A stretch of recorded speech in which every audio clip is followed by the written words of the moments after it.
आम आदमी पार्टी इतना खर्चा करने जा रही है, इसकी ज़रूरत नहीं थी। 117 विधानसभा उम्मीदवारों में से जो विजेता रहे, उनमें से 58 आपराधिक केस में लिप्त विधायक हैं। जो अमृतसर में रोड शो किया गया, वहां भी पीआरटीसी या पेप्सू रोडवेज की सरकारी बसों का प्रयोग किया गया, तो इस पर भी विपक्ष ने निशाने साधे थे कि सरकारी बसों का दुरुपयोग हुआ है। खड़ी हुई फसल, बिल्कुल तैयार फसल है, उसको काट दिया गया है, खराब कर दिया गया है, बर्बाद कर दिया गया है। कि मौजूदा समय में अपने एक प्रोग्राम को सफल बनाने के लिए किसानों की फसल को समाप्त करना या वहां पर पार्किंग के लिए स्थल बनाना, ये अनुचित सा मामला दिखाई दे रहा है।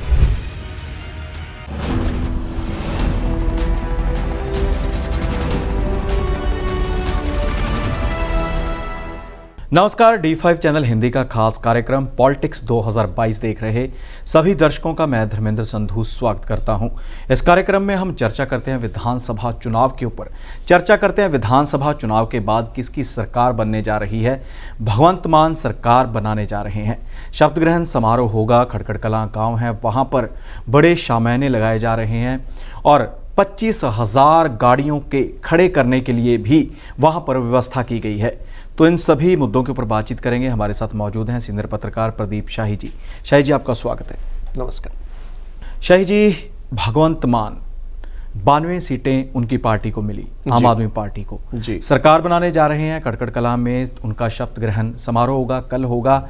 तो इसी के चलते जो विपक्षी हैं वो भी सवाल खड़े करते हुए नजर आ रहे हैं कि शुरुआत में ही आम आदमी पार्टी इतना खर्चा करने जा रही है, इसकी ज़रूरत नहीं थी। बिल्कुल सामान्य तरीके से, आसान ढंग से, बिना खर्चे के राजभवन में भी शपथ ग्रहण समारोह किया जा सकता था। तो इस पे भी बात करेंगे, लेकिन सबसे पहले जो आम आदमी पार्टी व 117 जो विधायक हैं उनसे जुड़ी हुई जो बातें हैं उसके ऊपर भी चर्चा करेंगे। बात की जाए 13 के आंकड़े की, तो 13 का आंकड़ा भी इस बार काफ़ी भारी पड़ता हुआ दिखाई दे रहा है। 13 डॉक्टर हैं इसमें और 13 ही महिलाएं हैं। 117 जो विधायक नए चुने गए हैं और साथ ही 16 वकील भी हैं, उसकी भी बात करेंगे। सबसे पहले आप क्लियर कीजिए कि 13 का आंकड़ा कैसे है। जी बिल्कुल सही कहा संधू साहब कि 13 यानी कि बाबा नानक का 13 जी, तो काफ़ी अहम अंक। और इस बार की 2022 की विधानसभा में भी 13 का अंक काफ़ी बहुमूल्य माना जा रहा है जी। इनमें पहली बार 13 महिलाएं, चाहे वो आम आदमी पार्टी से हों, चाहे वो अकाली दल से हों, चाहे वो कांग्रेस से हों, सभी से कुछ ना कुछ महिलाओं ने योगदान दिया है, जो पिछली विधानसभा की तुलना में अधिक है। यहां पर बात करेंगे अमृतसर ईस्ट से जीवनजोत कौर, नकोदर से इंद्रजीत कौर मान, जालंधर वेस्ट से शीतल, बलाचौर से संतोष कुमारी कटारिया, खरड़ से अनमोल गगन मान, लुधियाना ईस्ट से राजेंद्र पाल कौर, जगरांव से सरबजीत कौर मानुके, मोगा से डॉक्टर अमनजीत कौर अरोड़ा, मलोट से डॉक्टर बलजीत कौर, तलवंडी साबो से प्रोफेसर बलजीत कौर, संगरूर से नरेंद्र कौर भराज, राजपुरा से नीना मित्तल। ये सभी आम आदमी पार्टी से संबंधित हैं। जबकि अकाली दल की ओर से मजीठा से गनीव कौर मजीठिया विजयी रही जी।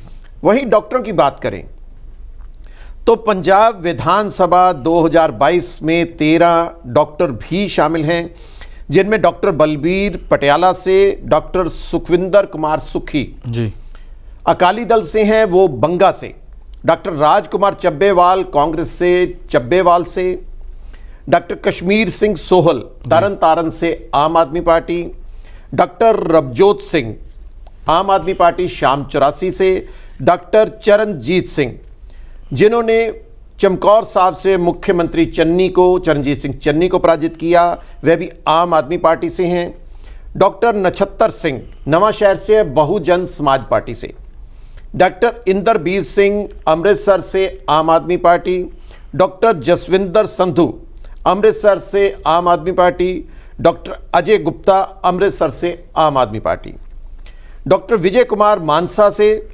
डॉक्टर बलजीत कौर मलोट से और डॉक्टर अमनदीप अरोड़ा जो मोगा से सभी आम आदमी पार्टी से संबंधित हैं। इसके अलावा 16 वकील भी हैं जो आम आदमी पार्टी या अन्य दलों से संबंधित हैं। जी, और 16 का आंकड़ा भी काफ़ी जो इसमें आने लगा है, जो भी नई सरकार बनने जा रही है। इसी के चलते भगवंत मान 16 मार्च को शपथ ग्रहण करेंगे। क्या कारण है कि 16 मार्च ही उन्होंने चुनी और 16 का उनके साथ क्या संबंध है? 16 का आंकड़ा भगवंत मान के जीवन से काफ़ी जुड़ा हुआ माना जा रहा है। उसमें सबसे खास बात है कि 16 मई 1992 को उनकी पहली कैसेट जी, जो जिनसे उनसे प्रसिद्धि मिली, गोभी दिए कच्ची व्यापार ने जी, वह 16 मई को रिलीज हुई थी।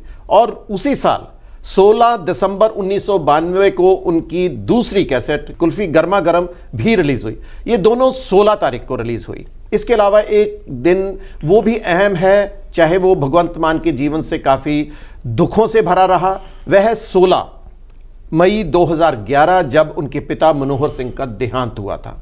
यानी कि 16 तारीख भगवंत मान के जीवन से काफ़ी अहमियत रखता है, क्योंकि 16 तारीख को उन्हें प्रसिद्धि भी मिली, 16 तारीख को उनके पिता का उनसे विछोड़ा भी हुआ। ये सारी चीज़ें खास हैं और इसी कारण उन्होंने 16 मार्च को ही शपथ ग्रहण करने का फैसला किया है। जी शाही जी, आपराधिक मामलों के ऊपर चर्चा हमने पहले भी की थी कि जितने भी प्रत्याशी थे उनमें से काफ़ी जो लोग थे उनके ऊपर आपराधिक मामले दर्ज थे। उनमें से जो गंभीर थे, संगीन थे, वो भी मामले दर्ज थे। तो इसी के चलते जो 117 विधायक बने हैं उनके बीच में कितने लोग हैं जो आपराधिक मामलों में अपना दर्ज हुआ है, उनका नाम, और साथ ही महिलाएं भी हैं? जी, एसोसिएशन फॉर डेमोक्रेटिक रिफॉर्म्स यानी कि एडीआर की ओर से जारी रिपोर्ट के अनुसार 117 विधानसभा उम्मीदवारों में से जो विजेता रहे उनमें से 58 आपराधिक केस में लिप्त विधायक हैं। और सबसे खास बात कि इनमें 3 महिलाएं भी हैं, जबकि अगर 2017 की बात करें तो इनमें क्रिमिनल रिकॉर्ड दर्ज करने वाले उम्मीदवारों की संख्या 42 अधिक हो गई है। यानी कि पिछली बार संख्या काफ़ी कम थी, इस बार आपराधिक संख्या वाले जो उम्मीदवार हैं उनकी संख्या में काफ़ी ज़बरदस्त वृद्धि दर्ज की गई है। जी शाही जी, जैसे प्रोग्राम की शुरुआत में ही मैंने कहा है कि विपक्षी निशाने साधते हुए नजर आ रहे हैं भगवंत मान के ऊपर। जिस प्रकार से खड़ी हुई कनक की फसल है, गेहूं की फसल है, उसको काट दिया गया है ट्रैक्टर से, लगातार उसको साफ किया जा रहा है कि वहां पर पार्किंग बनाई जा सके और शामियाना लगाया जा सके। तो इसी के चलते आपको क्या लगता है कि नई सरकार है और हज़ारों करोड़ रुपए का पहले ही पंजाब के ऊपर कर्ज है, तो इस प्रकार से जो भगवंत मान की ओर से ये डिसीज़न लिया गया है कि वो पहले कह रहे थे कि सारे उनके जितने भी वज़ीर होंगे वो भी खटखड़ कला में अपना शपथ ग्रहण समारोह करेंगे, लेकिन वो फैसला बदल दिया गया है। इसके एवज में सिर्फ भगवंत मान ही मुख्यमंत्री की शपथ है वो ग्रहण करेंगे और 2 करोड़ रुपए का खर्चा इसके ऊपर अनुमानित है। जी बिल्कुल सही कहा संधू साहब।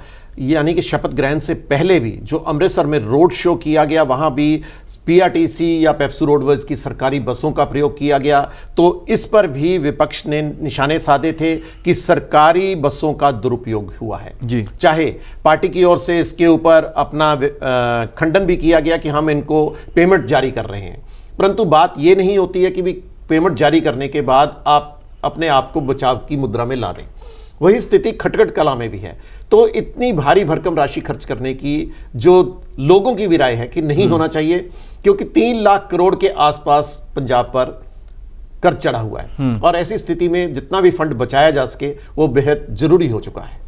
जी बिल्कुल शाही जी, सवालों के घेरे में है शपथ ग्रहण समारोह। इसी के चलते बड़ी बात यह है कि जिन किसानों की ज़मीन के ऊपर पार्किंग बनाई जाएगी, जिनकी गेहूं की फसल काट दी गई है, क्योंकि हम अंदाज़न जो होता है अप्रैल में गेहूं की जो फसल है वो मंडी में पहुंच जाती है, तो इसी के चलते उनको मुआवजा देने की बात कही गई है। लेकिन जो पिछले मुआवजे हैं, चाहे वो फसल का नुकसान हुआ हो बारिश से या फिर किसी भी प्रकार के कीटों से कुछ भी हुआ हो, तो उनका मुआवजा भी अभी तक नहीं मिला है। तो क्या इनको मुआवजा मिल पाएगा? मुआवजे की राशि है वो काफ़ी जो कहा जा रहा है कि उससे किसान संतुष्ट हैं, लेकिन फिर भी सवाल ये है कि सरकार उनको मुआवजा देगी या नहीं। जी, मुआवजा मिले या ना मिले, परंतु ये बाद का प्रश्न खड़ा हो गया है। परंतु फिलहाल जो स्थिति है ये है कि मौजूदा समय में अपने एक प्रोग्राम को सफल बनाने के लिए किसानों की फसल को समाप्त करना या वहां पर पार्किंग के लिए स्थल बनाना, ये अनुचित सा मामला दिखाई दे रहा है। इस मामले पर आम आदमी पार्टी सवालों के घेरे में बिल्कुल खड़ी हुई दिखाई दे रही है। बिल्कुल आम आदमी पार्टी को इसका जवाब देना चाहिए कि अन्नदाता कहा जाता है, अन्न उपजाता है पंजाब, तो इतनी बड़ी 45 एकड़ के करीब जो ज़मीन बनती है जिसमें खड़ी हुई फसल, बिल्कुल तैयार फसल है, उसको काट दिया गया है, ख़राब कर दिया गया है, बर्बाद कर दिया गया है। जी बिल्कुल, इस तरह के फैसलों पर अंकुश लगाना बेहद समय की भी ज़रूरत है। जिस ढंग से पंजाब की सरकार पर कर्ज चढ़ा हुआ है उसको बचाने की भी जरूरत थी। राजभवन में भी इस तरह का समागम किया जा सकता था, क्योंकि दिखावे की तौर पर अगर बात की जाए तो आम आदमी पार्टी ने रोड शो करके अमृतसर में एक अपने आप को पंजाब का धन्यवाद करने की बात कही थी, वो पूरी हो गई थी। परंतु इस तरह का अब आयोजन करना नियमों के अनुसार अनुचित सा प्रतीत हो रहा है। बिल्कुल जी, अगर लोग आपको प्यार करते हैं, लोग आपको चाहते हैं, तो अपने व्हीकलों के ऊपर भी वो पहुंच सकते थे, बजाय इसके कि सरकारी बसें उनको ले जाने लाने के लिए लगाई गई। और अब कहा जा रहा है कि खटकर कला में जो शपथ ग्रहण समारोह होगा उसमें प्राइवेट बसें जाएंगी, वो भी एक खजाने के ऊपर बोझ पड़ सकता है, क्योंकि कोई भी विधायक ऐसा नहीं होता कि जो अपनी जेब से पैसा लगाए। सुशाई जी, आप कार्यक्रम का हिस्सा बने, विभिन्न मुद्दों के ऊपर बातचीत की, आपका बहुत बहुत धन्यवाद है। जी धन्यवाद। इसी प्रकार इसी कार्यक्रम में फिर से नए मुद्दे लेकर हाजिर होंगे। फिलहाल इजाजत दीजिए, धन्यवाद।